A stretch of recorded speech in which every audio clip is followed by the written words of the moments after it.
Amigos de Cuatro Vientos, de nueva cuenta, arrancamos aquí con ustedes nuestra segunda transmisión en vivo que estamos haciendo desde la ciudad de Ensenada, Baja California, México. Muchísimas gracias por continuar con nosotros en este día, viernes 29 de abril del año 2022. Es un placer mantener esta línea de contacto de comunicación directa con ustedes. Y bueno, hace rato estábamos en el Valle Agrícola de San Quintín. Y hoy pues nos vamos, amigos y amigas, nos vamos directo ahora a otro valle y a la capital del estado, Mexicali.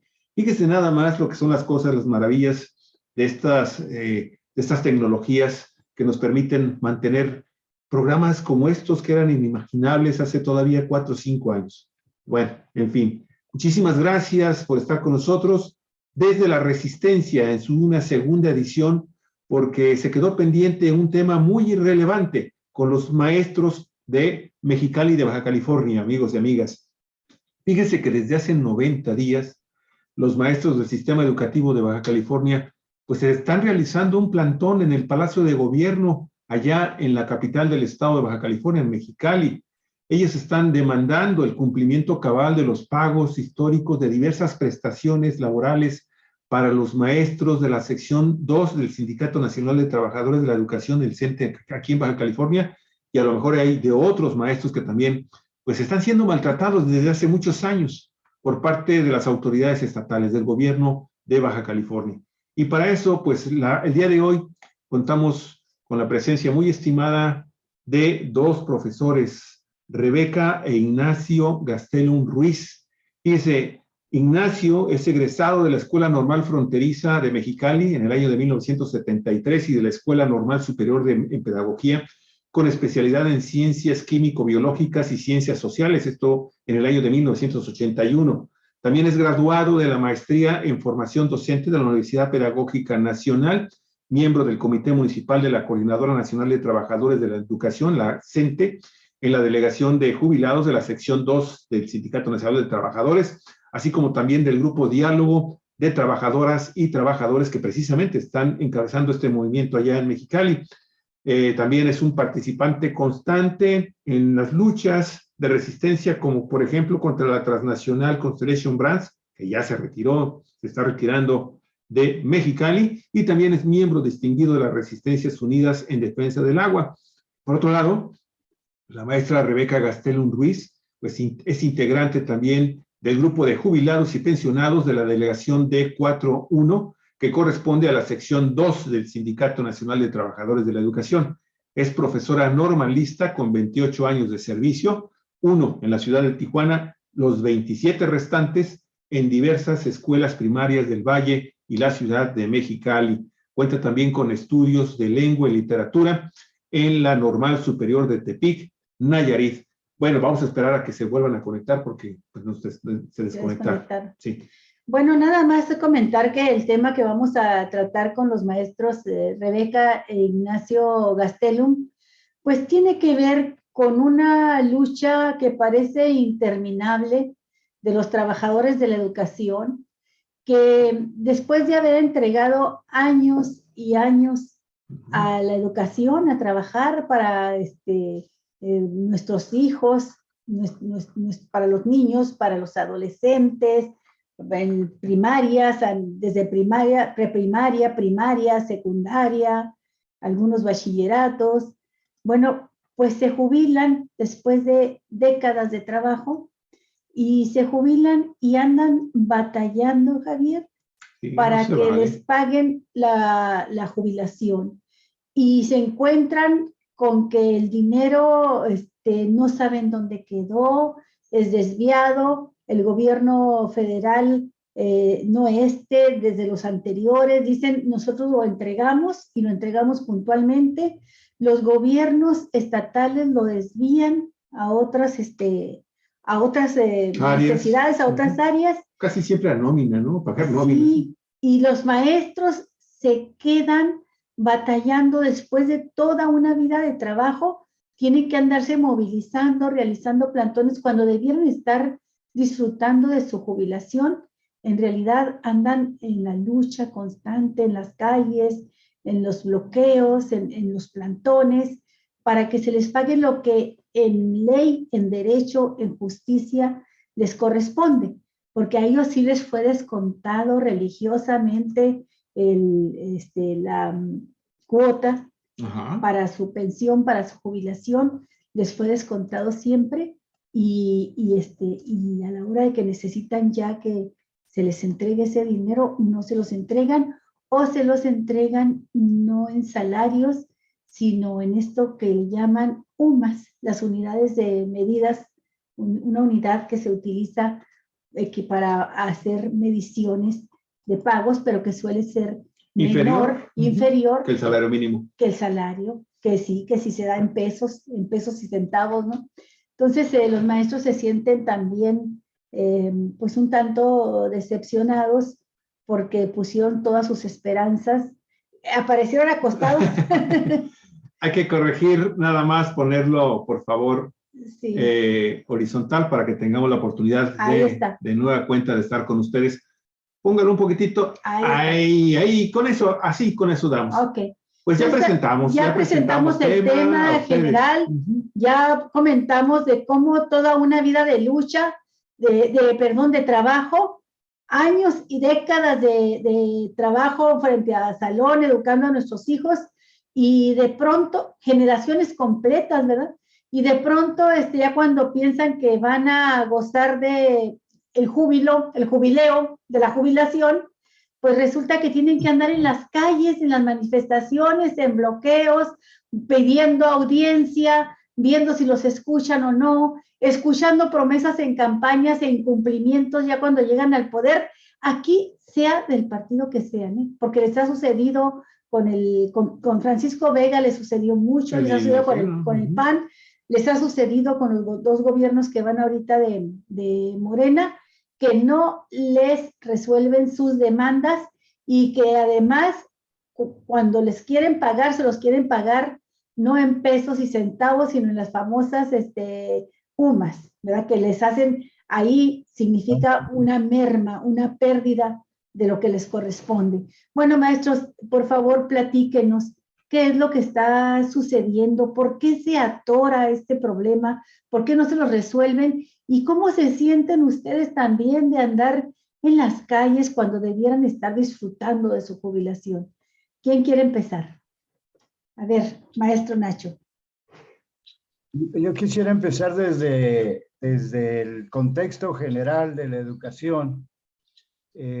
Tuvimos unos cursos en Aguascalientes de Derechos Humanos con don Pablo Latapí y por ahí nos enteramos en la UNESCO que marcaba las líneas que vienen pues de estos organismos internacionales de la ONU para la educación en todo el mundo. En los años 70 realizaron una reunión y al término de la reunión quedó por escrito la opinión de los dos delegados mexicanos en esa reunión. Ellos dijeron, a partir de estas fechas, la educación es muy probable que quede en manos del mercado. Finalmente, fue lo que sucedió. Hoy, la educación, ya las líneas no las marca la UNESCO, es decir, la Organización de las Naciones Unidas para la Educación, la Ciencia y la Cultura. Ahora las marca la OCDE, Organización para la Cooperación y el Desarrollo Económico, que es un organismo netamente empresarial. Y uno de sus primeros miembros y ejemplo para el mundo es la educación dentro de la dictadura de Augusto Pinochet en Chile, donde la escuela pública se vuelve privada, donde los directores de las escuelas de todos los niveles fueron militares. Este es el ejemplo, la búsqueda de la línea internacional de cómo debe ser la educación en el mundo, es decir, la destrucción de la escuela pública en beneficio de la escuela privada, de los empresarios, del capital financiero, que ve, como ya hemos visto en el caso del agua, de la minería, de la electricidad, un gran negocio en los servicios públicos, en este caso de los más importantes, que es el de la educación. Por eso la educación actual plantea la reducción de maestros. Para eso había un examen estandarizado, PISA, de la OCDE, para despedir maestros. Y claro, una campaña muy fuerte en contra de la figura del maestro, señalándolo de improductivo, de ocioso. Hasta hubo películas allá con Loret de Mola, en el sentido de que el maestro se la pasaba llamando por celular, perdiendo el tiempo en vez de dar una verdadera educación. La figura del maestro fue muy golpeada, muy vapuleada por los medios, con el objetivo planteado por la OCDE de que se debe reducir el número de maestros y de que la escuela pública debe desaparecer. Así que en esta línea los maestros hemos sufrido desde el gobierno fundamentalmente, lógicamente, de Salinas, de Zedillo, de Calderón, Fox y Peña Nieto, de un ataque directo, frontal contra la escuela pública. Y en esto, pues el 2007 tuvimos terrible ataque en la que nos movilizamos a nivel nacional, todos los maestros de la República. Bueno, algunos maestros de los estados pensaron que a ellos no les iba a llegar porque era para los federalizados. Sin embargo, en el estado de Baja California, en el 2015, les llegó el golpe y hoy también ellos colaboran con las Afores, que no es más que el robo de los bancos, del capital financiero, del dinero de las jubilaciones, y les acabaron con la jubilación dinámica, con un promedio que hacen de los años y de lo que uno trabajaba, lo que uno ganaba en el transcurso de 10 años. Y con eso reducen la famosa y muy importante conquista, jubilación dinámica. Entonces, lo que hemos tenido es un ataque a la educación, no solo desde el punto de vista laboral, sino también desde el punto de vista de que antes la educación, como decía el artículo 3º original, iba en efecto con una tendencia de la Revolución Mexicana, de un nacionalismo, de una búsqueda de la democracia, de una búsqueda de que los maestros construían un país democrático, un país para todos. Así que hoy que llegó López Obrador, había muchas ilusiones en la Coordinadora Nacional de Trabajadores de la Educación. Se habla inclusive de que hubo una luna de miel entre la CENTE y el gobierno de López Obrador. Sin embargo, de un tiempo para acá, esa luna de miel se acabó. Ya no hay reuniones, ya no hay mesas de trabajo con la CENTE y ahora hay un trabajo cotidiano con el CENTE, con los charros, con los institucionales, con los que viven de nuestro salario y viven bastante bien, deciden por nosotros como sindicato, pero no trabajan por nosotros. Entonces, esa es la situación actual, el contexto en el que la compañera nos va a hablar de esta situación de las deudas, pero que tiene que ver con eso que decía Margarita Quirós, en el sentido de que el gobierno de López Obrador, la mesa de López Obrador, cojea de alguna pata, de algunas insuficiencias en relación a los derechos de los trabajadores, en este caso de los maestros. Híjole, maestro, qué bueno que hizo este cuadro general de contexto, porque en efecto, no hay que olvidar porque están vigentes los personajes, están activos como nunca en la política. No hay que olvidar que efectivamente es la Organización para la Cooperación y el Desarrollo Económico, la OSD, o también se le dice OCDE, la que diseñó la reforma educativa para varias naciones latinoamericanas.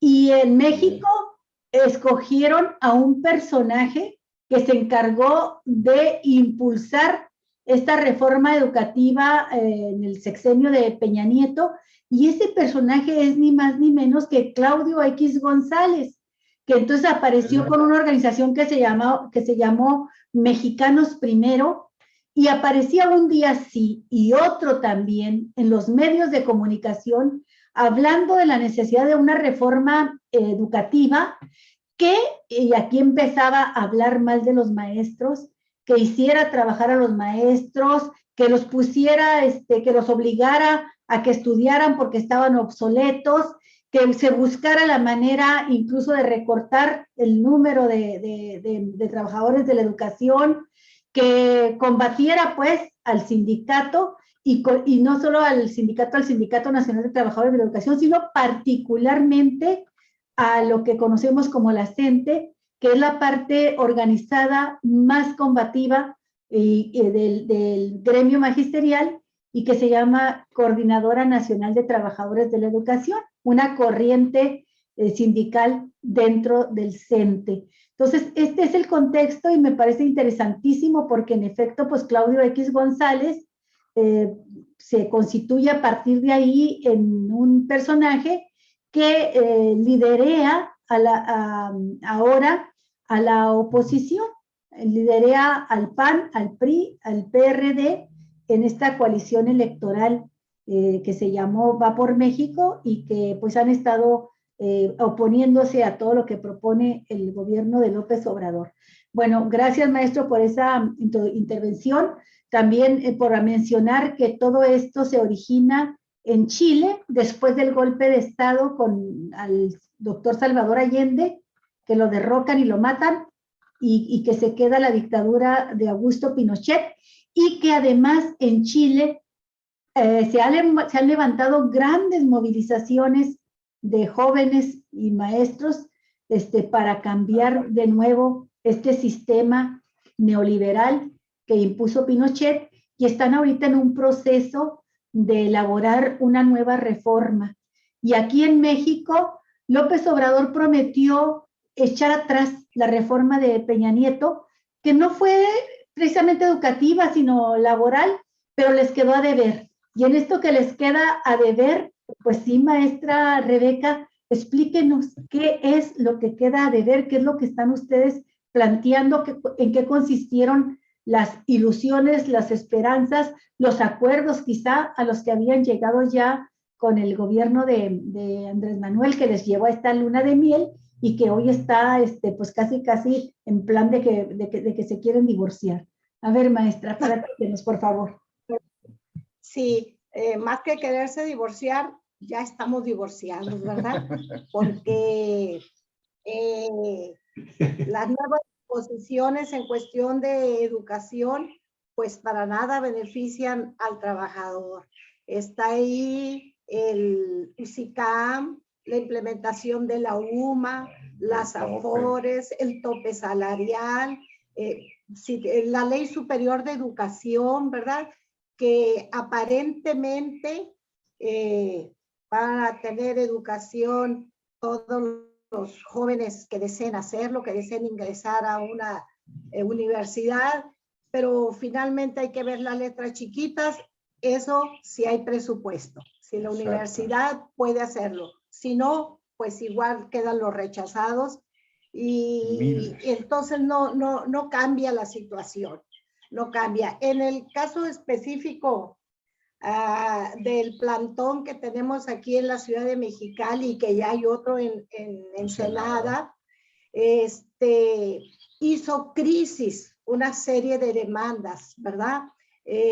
Siempre ha habido problemas de pago. El sector educativo está pues prisionero ahí de los gobiernos. Y qué fácil es no pagar a interinos, qué fácil es no pagar una quincena y a ver cómo después la reponemos.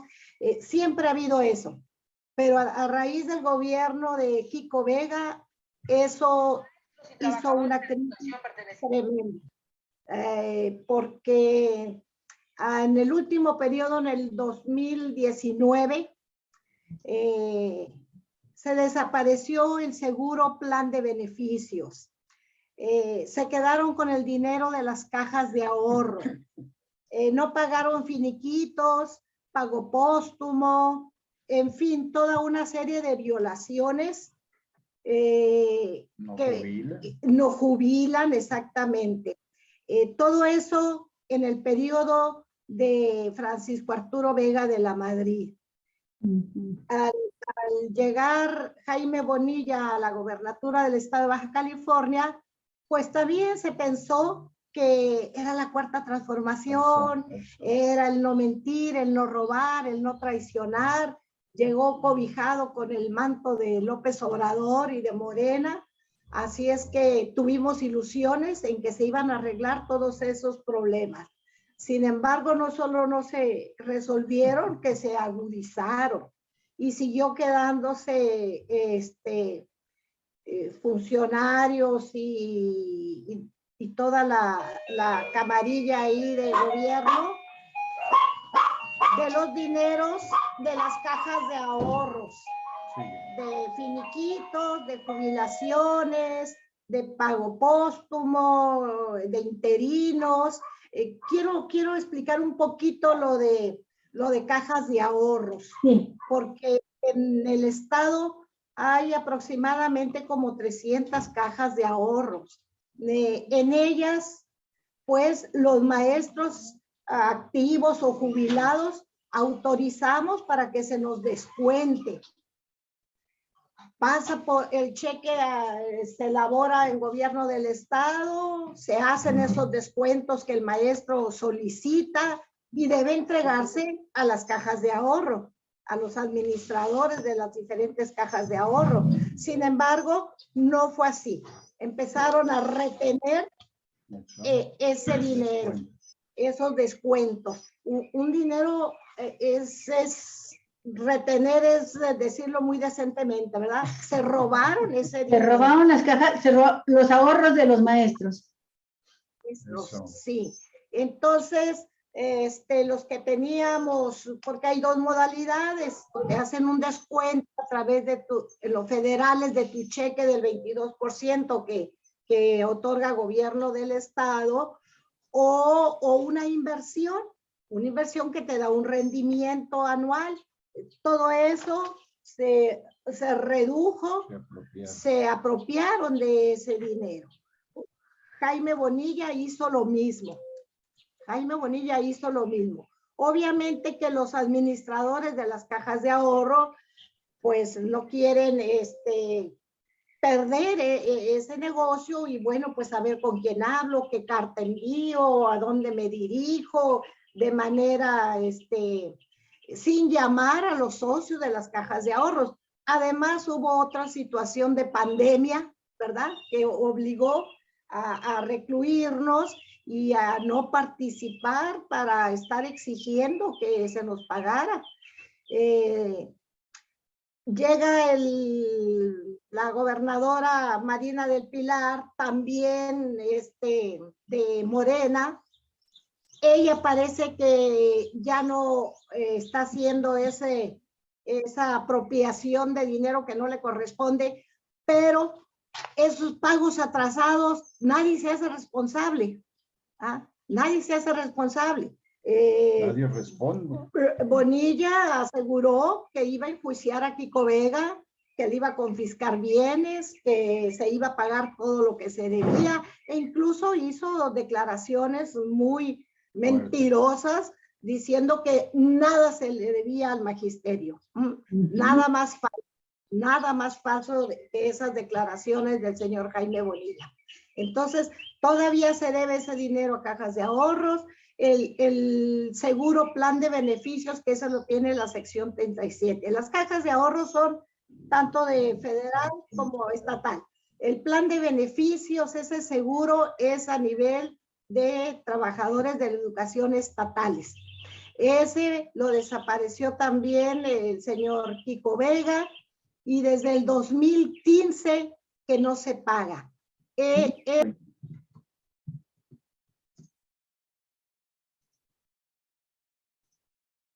¿Se desconectó? Dependiendo de la categoría que tengas, pueden ser 30,000 pesos, 100,000 pesos, 600,000 pesos, 1,000,000 de pesos, 2 millones de pesos. Híjole.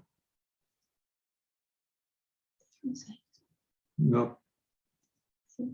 De nueva cuenta tenemos el micrófono, por favor. El micrófono está desconectado, el de ustedes, maestros. Maestra. A ver, vamos a ver. Déjame ponerlo así, porque maestros, no los escuchamos, el micrófono lo tienen apagado. Se les apagó el micrófono. No los escuchamos, tiene como 1 minuto aproximadamente, por favor, si fueran tan amables. Ahí estamos tratando de corregir el problema del micrófono. A ver. Ahí está, ahí está. Ahí está, sí. No puedo poner. Gracias. ¿Se escucha? Sí, gracias, ya está bien, maestro, maestra. Sí, disculpe, maestra, nos quedamos, la pudimos escuchar hasta el momento en que dice que los ahorros de ustedes, pues Bonilla simplemente les dijo que no les debía nada, pero nos estaba dando datos de que hay maestros que tenían derecho al ahorro de hasta por 1 millón o 2 millones de pesos y se los desaparecieron. Ahí nos quedamos, maestro. Bueno, es lo de las cajas de ahorro, una situación, y otra es el plan de beneficios. Les decía que cajas de ahorro, las aproximadamente 300 que hay en el estado, son de maestros activos y jubilados, federalizados, estatales, y pues eso es muy variada la cantidad, pero lo que haya sido se retuvo, se robó. Y sobre el plan de beneficios, ese es un seguro que se le da a los familiares de un compañero que fallece y que estipula en su ficha que para quién es ese ahorro que a él le descontaron y que dependiendo de su situación puede ser de 30,000 pesos hasta 2 millones de pesos. Y hay desde el 2015 no se paga ese seguro. Desapareció. Nadie sabe que se pasó a un fideicomiso, que a una aseguradora, rumores. Pero a ciencia cierta, lo que es real es que no se paga, que no se ha pagado. Entonces, eso nos hizo decir, hay que exigir, no nos queda otra, porque ya de elaborar papelitos y documentos se paguen esas situaciones, pues no nos ha llevado a nada. Y como bien dice la compañera, somos personas de la tercera edad que estamos ahí. Yo tengo 26 años de jubilada. Y sin embargo, pues en vez de estar haciendo otras actividades, estamos ahí en ese plantón, en Palacio de Gobierno, todos los días, de 10 de la mañana a 1 de la tarde. Primero era de lunes a viernes, ahorita ya redujimos a de lunes a jueves. Llegamos a poner mantas, a poner cartulinas, sonido, a tratar de atraer la atención de los medios que no nos oyen, no nos ven, somos invisibles para ellos. Sí, finalmente hemos tenido entrevistas con el subsecretario de gobierno, con el mismo secretario de gobierno, pero no nos resuelven nada. Todo eso le iba a preguntar, pues, bueno, ya lo de Kiko Vega ya pasó, incluso dijeron que lo iban a meter en la cárcel y ya anda libre, feliz, ¿verdad? Gozando de lo que pudo llevarse. Pero en el caso del gobierno morenista, que a mí hasta me cuesta trabajo decirles morenistas, en el caso del gobierno bonillista, y luego ahora el marinista, bueno, está un personaje que estuvo en los 2 gobiernos y que él sí ha ido subiendo, a él ha ido muy bien. Catalino Zavala fue el secretario de Educación con Jaime Bonilla y ahora es secretario de Gobernación. Y yo pienso que hasta le late el corazón porque ha de pensar que puede ser el próximo gobernador. Pero él, que se supone, es un hombre que viene de la izquierda. Ha estado en posiciones de gobierno y de poder donde tendría capacidad para tomar decisiones y por lo menos hablar con la verdad y decir con toda claridad, informar con toda claridad cuál es la situación. ¿Qué es lo que está pasando? ¿Qué les dice? ¿Qué respuesta les da el gobierno? Y me gustaría que nos informara de eso, pero también porque aparecieron ahorita imágenes de los líderes sindicales que han tenido. ¿Qué pasa con los líderes sindicales? ¿Qué pasa con el sindicato en relación a la lucha justa que ustedes están llevando a cabo? Adelante, sí, maestra Rebeca. Iba sobre eso. Efectivamente, este es un gobierno también corrupto, de impunidad, y no pasa nada, y de mucha simulación. De mucha simulación porque, como le digo, sí nos han recibido, hemos entregado expedientes sobre las diferentes demandas, ya con nombre y apellido de a quién le deben, cuánto le deben, en fin. Sí nos atienden perfectamente bien, muy amables, muy atentos, pero hasta ahí llega la situación, hasta ahí. No sabemos, no nos hablan claro como les dan coba, como se dice. No nos hablan con la verdad, nadie. Por eso seguimos precisamente en ese plantón denunciando, todos los días denunciando. Y sobre las dirigencias sindicales, pues tampoco nos escuchan ellos, ¿verdad? Somos una piedrita, a lo mejor muy pequeña, en el zapato de esas dirigencias charras que no están para resolver o para nuevas conquistas o para defender lo que ya se ha logrado. Por el contrario, sirven de contención, de espérenme tantito y... estamos negociando. Sí, siempre están negociando ellos, pero movilizaciones no. De hecho, maestros, cuando el gran movimiento de los maestros a raíz de que comenzaron a deberles tantas cantidades de dinero, quincenas, pensiones, diversas prestaciones de carácter ya económico, ¿sí? Económico, y obviamente eso afectó porque al no pagar ellos tampoco al ISSSTE-Cali o al ISSSTE, en el caso federal o estatal, ustedes también comenzaron a tener graves problemas para poderse atender en la institución, porque la institución, el Instituto de Seguridad de Servicios Sociales para los trabajadores del Estado, estatal y federal, pues decían, pues no tengo dinero para pagar las pensiones, no tengo dinero para darle las prestaciones médicas. Y yo recuerdo que en aquella época, en ese punto tan importante que tuvieron en sus marchas, en sus resistencias, en sus protestas, hubo dirigentes sindicales que incluso anunciaron que iban a hacer denuncias de carácter penal en contra de, primero de Francisco Vega, de la administración de Francisco Vega. Después lo hicieron también, o al menos hicieron ese anuncio espectacular.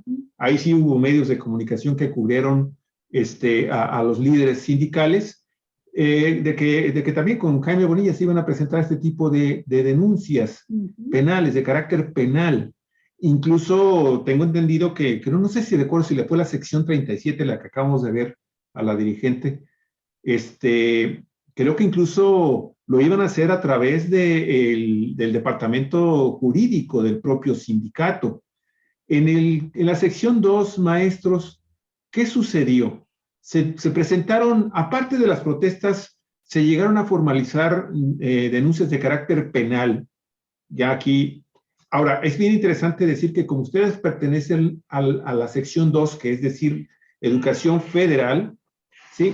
Ustedes obviamente también pudieron haber presentado su denuncia directamente ante la Fiscalía General de la República por el carácter federal, o no sé si ustedes también aquí en este caso los estaban remitiendo a la Fiscalía General del Estado, que pues es juez y parte, ¿no? O sea, no podía finalmente tampoco hacer una investigación del gobierno de los estados, tanto con Kiko Vega como con Francisco Vega como con Jaime Bonilla.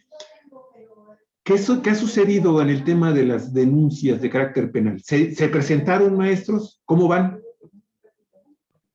Sí, sí, nada más quiero comentarle antes que también nos pusimos porque hay casos extremos, como el de la profesora Yesenia Serrano, que trabajó 7 años sin pago, sin servicio médico y sin plaza base. Los 7 años interinos, maestro, los interinos.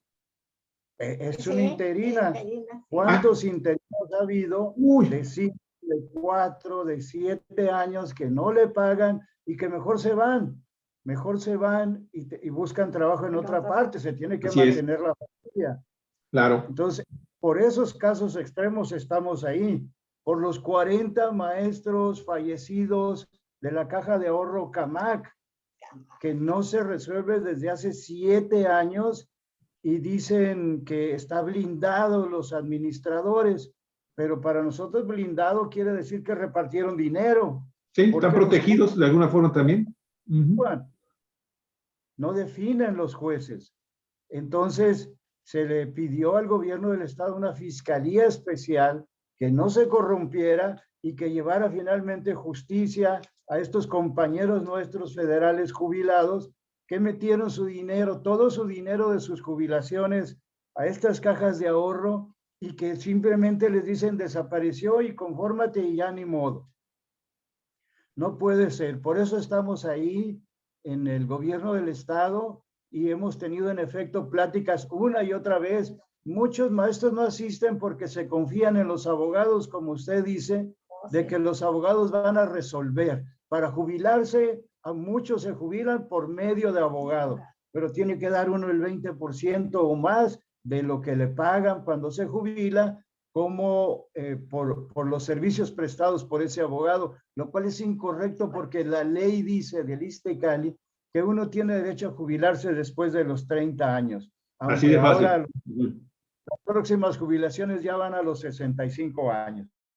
Pero en fin, los abogados en efecto están trabajando, pero la ley no se aplica. Los abogados... De nueva cuenta se cortó de nueva cuenta su micrófono.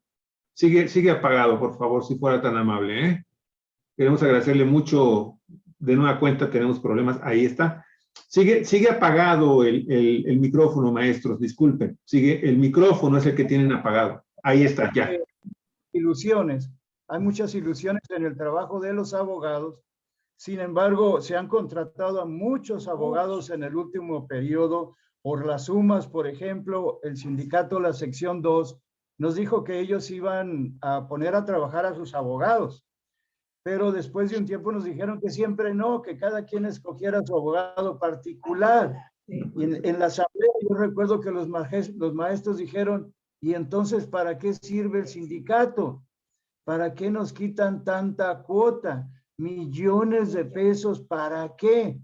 Y entonces alguien comentó correctamente que los abogados de la sección 2 y los abogados del Nacional son abogados que trabajan en beneficio de las direcciones sindicales, no de los maestros.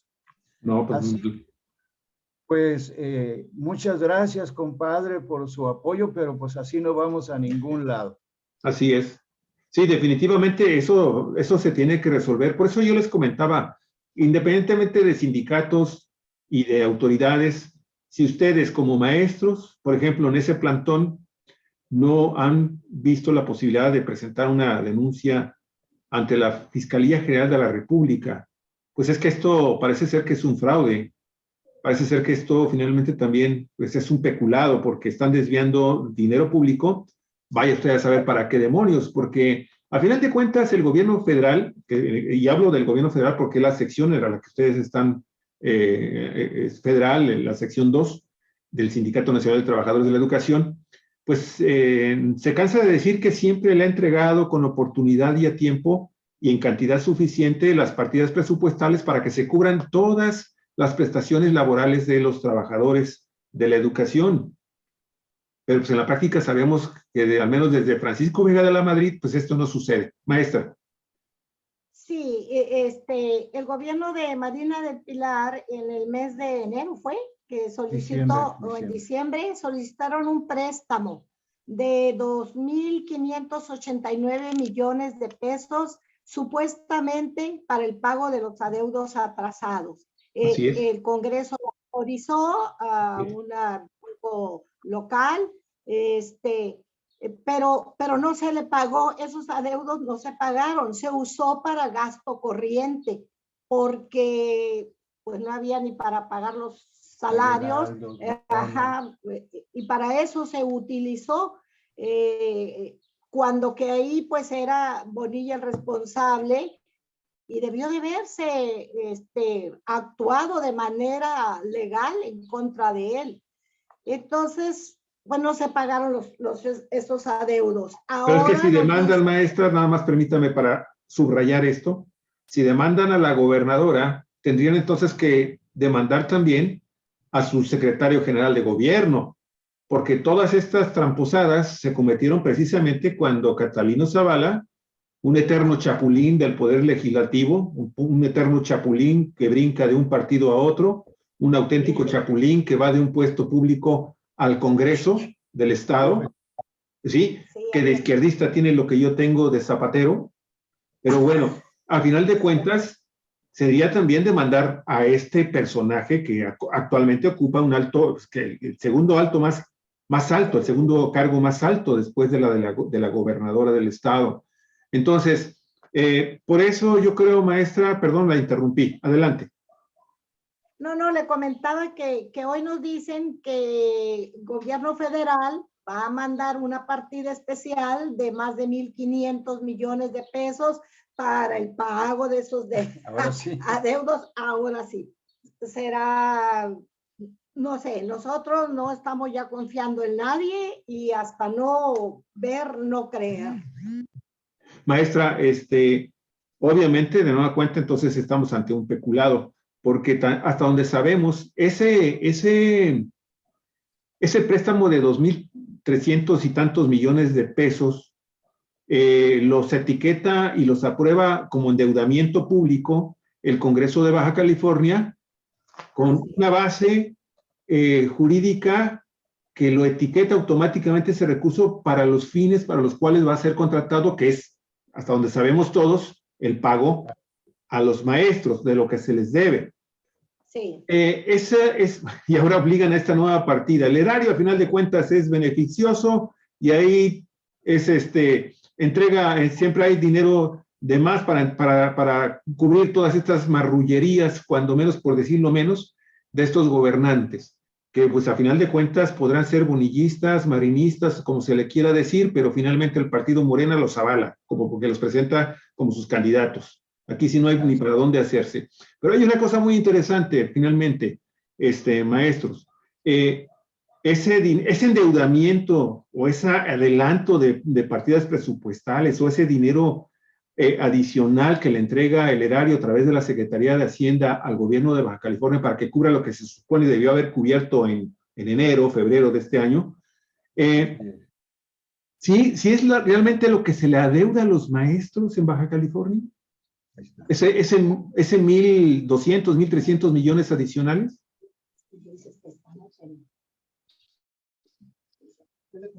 Sí, lo escucho, maestro. Está bien, estamos bien. Yo los escucho y los veo bien. Adelante, ¿me escuchan? Bueno, de una cuenta tenemos ahí un problema. Yo los escucho y los veo bien. Se escucha muy bajito. Se les bajó entonces el volumen allá al teléfono, me imagino que es donde está. Sí, les preguntaba yo si ese dinero adicional, ahora esta partida presupuestal adicional de la Federación de 1.300 millones de pesos, ¿es realmente el dinero que se le debe al magisterio en este momento en Baja California? Tampoco lo sabemos. Sí. No se sabe. Bueno, lo último que sabemos es que han prometido pagar en los meses de junio, julio, y que está ya escrito en el Plan Estatal de Desarrollo. Es el último que sabemos. Creemos que no confiamos. Para empezar, no confiamos. Oiga, pero esa es una deuda que el gobierno del estado tiene con los maestros. no es una obra pública para que quede plasmado en un plan estatal de desarrollo, por favor. O sea, si ahora el gobierno de Baja California tiene como meta estratégico el cumplir con sus obligaciones que por ley debe de cubrir a los maestros, pues caramba, ¿qué tipo de administración pública tenemos entonces ahora en este momento, maestros? Híjole, tenemos problemas con su nosotros volumen. los estamos viendo y escuchando bien, pero creo que ellos no nos ven, no sé si nos escuchan. Estamos comentando esto, Galicia, resulta que nos están platicando los maestros. Sí, pues es que es el... Sí los escuchamos. A ver. Sí, está arriba. Okay. Les comentábamos de que, ¿te acuerdas que la gobernadora con el aval del Congreso de Baja California solicitó un préstamo por más de 2.300 millones de pesos para que se cubriera también lo que se les debía a los maestros?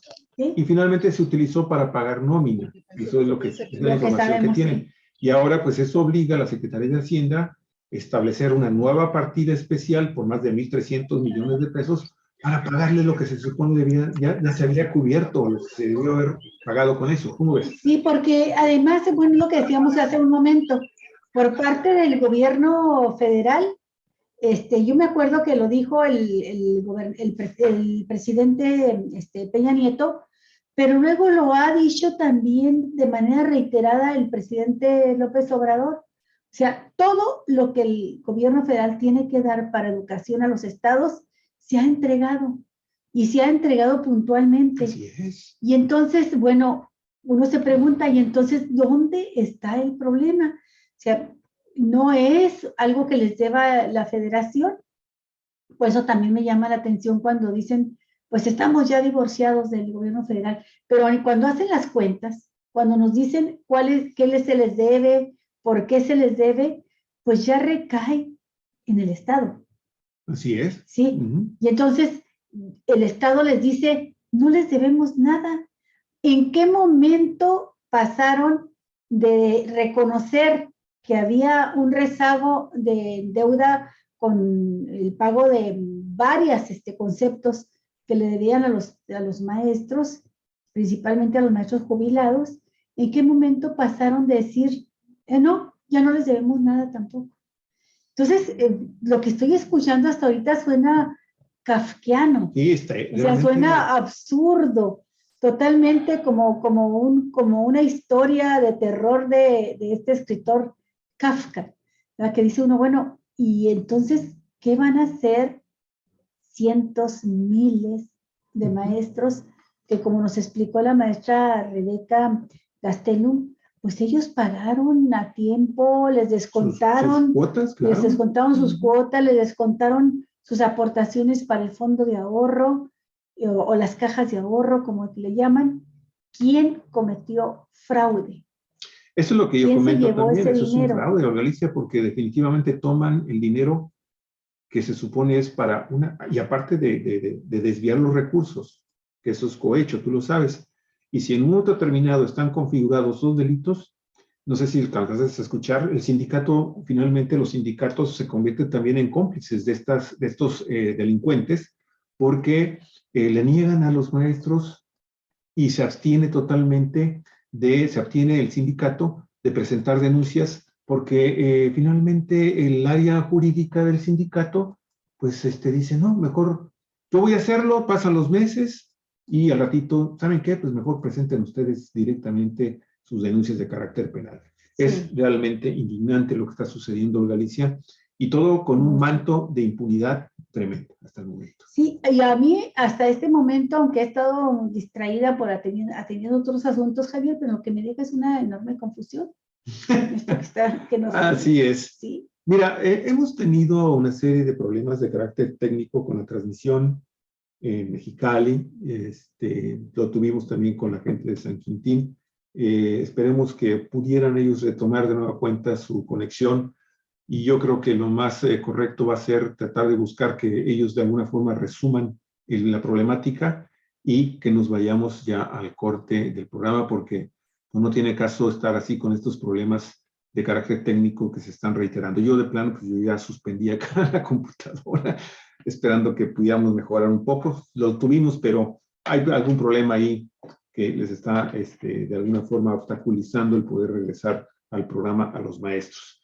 Lo cierto es que también quiero aprovechar el tema de la reforma electoral, amigos y amigas. Cuatro Vientos también con sus colaboradores lo va a tocar. Eso a partir de las 2 de la tarde, tiempo de Baja California. Nos vamos a comunicar ahora hasta Juárez, en Chihuahua. Ahí tenemos a un queridísimo amigo, académico, periodista, investigador de la Universidad Autónoma de Juárez, Servando Pineda, perdón. Él va a estar con nosotros platicando precisamente del tema de la reforma electoral, que ya cada vez, conforme van pasando las horas, más y más y más polémicas se están dando sobre ese tema, Alicia, y esperemos que podamos entonces profundizar más en este tema. Le vamos a dar a conocer un resumen que nos hicieron llegar también de cuál es el contenido, los puntos básicos de esta reforma que presenta ayer ante el Congreso de la Unión el presidente Andrés Manuel López Obrador, y que pues de antemano, ya como ya lo sabíamos, pues iba a generar una polémica que se va a profundizar, que ya se está profundizando, cuando el PRD, el Partido Acción Nacional, el PRI, no sé si Movimiento Ciudadano ya hizo, creo que sí, ya me acuerdo, Movimiento Ciudadano ya hicieron totalmente una declaración en el sentido de que esa reforma tampoco la van a votar a favor y pues no va a pasar. Ese es el lema de nueva cuenta, el canto que están entonando desde este momento la oposición hecha partidos, partidos, sí, que ya anunciaron cuál va a ser su posición. De hecho, hay algunos partidos, tengo entendido que Acción Nacional y el PRI ya anunciaron también que van a presentar sus propias iniciativas de reforma en materia electoral, así que vamos a ver que se logra finalmente dialogar y concertar, si es que se puede concertar algo, primero pues en la Junta de Conciliación que tienen los partidos políticos en la Cámara de Diputados, y ver si es posible agregar algo, pero tenemos el antecedente, el mal antecedente, de que el PRI, el PAN y el PRD presentaron una serie de propuestas, 12 propuestas para modificar la ley eléctrica, la reforma eléctrica, y finalmente, pues ya en los hechos, cumplieron con lo que es el objetivo desde un principio de esta coalición. Obstaculizar, obstaculizar y obstaculizar cualquier cosa que se diga, se haga en el gobierno del presidente López Obrador, que pues muy astutamente lo sabemos, Olga Alicia, tú lo sabes, presenta esto de cara más que nada a los resultados electorales del próximo 6 de junio en 6 estados de la República, donde se va a elegir nuevos gobernadores en esas entidades, gobernados por el PRI y por el PAN. Sí. Bueno, pues nada más, Javier, comentar que tenemos que interrumpir ya, cerrar este programa por todos los problemas que tuvimos de deficiencias en la comunicación. No hemos podido volver a establecer contacto con los maestros. Nosotros seguimos pendientes, ya habrá oportunidad de volver a platicar con ellos. Qué pena. Parece que son problemas que traen, porque nos pasó lo mismo con San Quintín, no sé si sean problemas de conectividad, pues, del mal servicio que tenemos de internet. Por lo pronto a ustedes les comentamos que vamos a continuar más tarde con un programa con Servando Pineda a las 2 de la tarde, hora de Baja California, 3 de la tarde, hora de Ciudad Juárez, que es donde está él. Hasta pronto, amigos. Muy bien, muchas gracias, amigos. Y una disculpa, pero es algo ajeno a nuestra voluntad. Así es. Y bueno, lo único que hay que subrayar es que WhatsApp en todo el mundo tuvo problemas. Sí. ¿Ok? Está fallando. Y WhatsApp pertenece precisamente a Facebook. Así que ya sabemos cómo andan las broncas ahí. Hasta luego, amigos. Cuídense mucho. En un ratito más regresamos.